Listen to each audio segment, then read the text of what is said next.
Hello guys, welcome back to my channel. If it's your first time to be in this channel, don't forget to subscribe, like, comment, and click the bell button.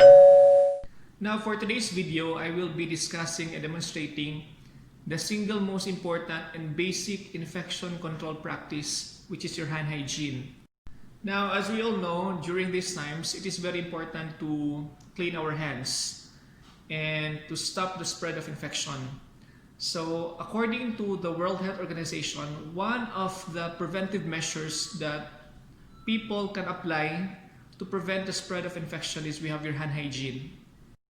Now, what is hand hygiene? When we talk about hand hygiene, guys, it is the general term in cleaning our hands. It could either be, I will be focusing on the common types of your hand hygiene only. It could either be your hand washing with the use of your soap and water. The soap, it could be plain soap or soap with antimicrobial property. And the other one is we have your hand rubbing. Now, as a healthcare practitioner and an infection prevention and control practitioner as well, I always encourage all the healthcare workers in our facility to strictly adhere to hand hygiene practices.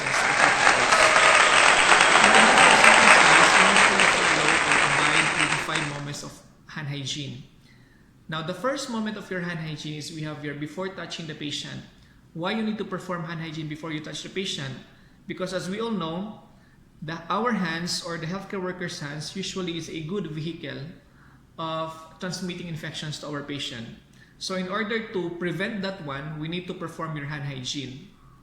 Let's say, for example, if you're going to shake the hands of your patient, assist your patient in moving, and any other healthcare procedures that you will be doing to your patient that involves touching your patient, you need to perform hand hygiene before you will touch your patient first.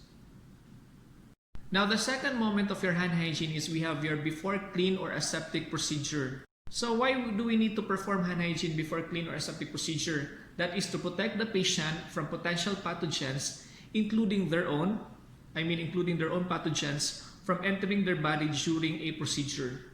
Examples of a clean or aseptic procedure is we have your venipuncture, taking blood glucose level, ABGs, any parenteral injections, subcutaneous, intramuscular injections, and intravenous injections, as well as your NGTs. So those are examples of your clean or aseptic procedure.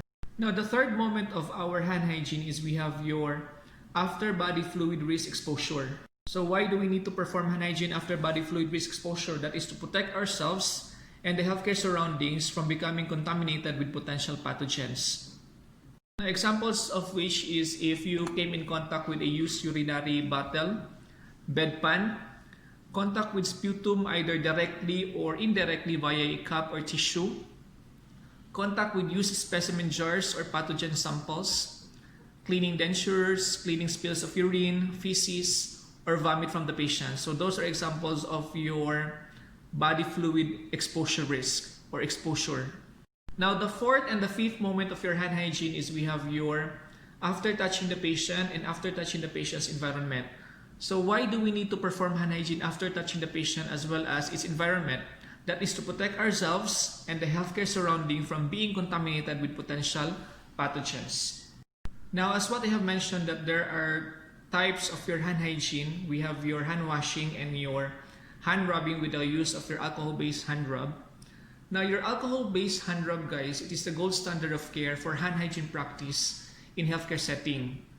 Whereas your hand washing, it is reserved for situations in which if your hands is visibly soiled or if you are carrying patients with Clostridium difficile.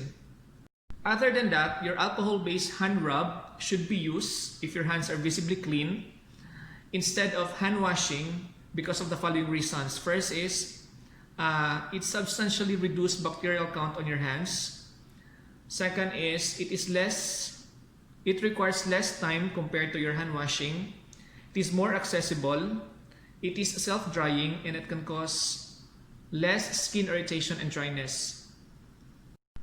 Now, let's say, for example, if you are not a healthcare practitioner or not working in a healthcare facility, hand hygiene is also very important in our day-to-day activities of daily living.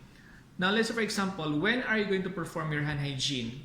Now, on my own point of view, as a general rule, if you are in contact or if you are dealt with an object, with a person or anything, you need to perform your hand hygiene.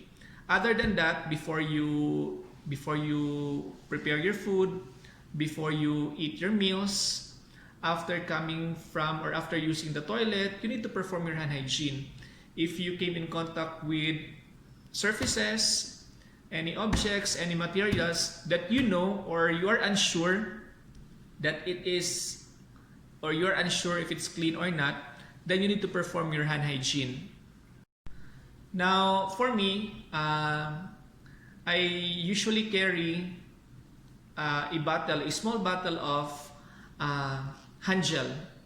It has antimicrobial property, of course, so that everywhere I will go, if for sure you will be touching different objects or surfaces everywhere you will go, so you need to disinfect your hands before you touch any parts of your body, especially your mouth, your nose, your eyes. Okay? So I will be demonstrating to you how to perform your hand washing.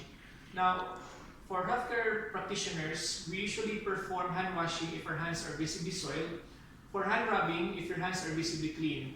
Hand washing, guys, usually is done for 40 to 60 seconds. So the first thing that you're going to do is what? You need to turn on the faucet, wet your hands, apply soap, rub it against your palm, and lather it into your palm so that all surfaces will be covered. Then right palm over your left dorsum, or it's up to you where you prefer. Then vice versa. Then next is we have your palm to palm with fingers interlaced. So next is backs of fingers to opposing palm with fingers interlocked. Okay. So next is we have your rotational rubbing of your thumb clasped in right palm, then vice versa.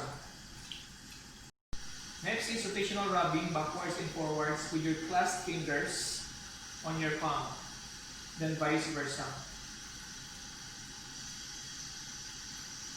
Then you need to clean your hands or remove the soap now.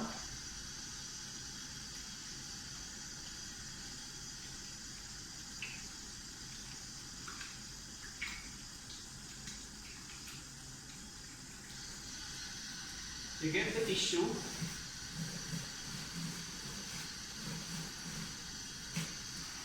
Now, as you can see, the faucet is just turned on. Now, you need to use the tissue to dry your hands. Then use this one to turn off the faucet. So once your hands are dried already, your hands are now safe. So that's the technique in performing your hand washing. Now, the other type of your hand hygiene is we have your hand rubbing. If your hands are visibly clean, you can just perform your hand rubbing for 20 to 30 seconds. Now, the procedure or the steps is just the same with your hand washing. All you just need to have is we have your alcohol-based hand gel. So first thing that you're going to do is you need to apply a palmful amount of this product into a cup hands, covering all surfaces.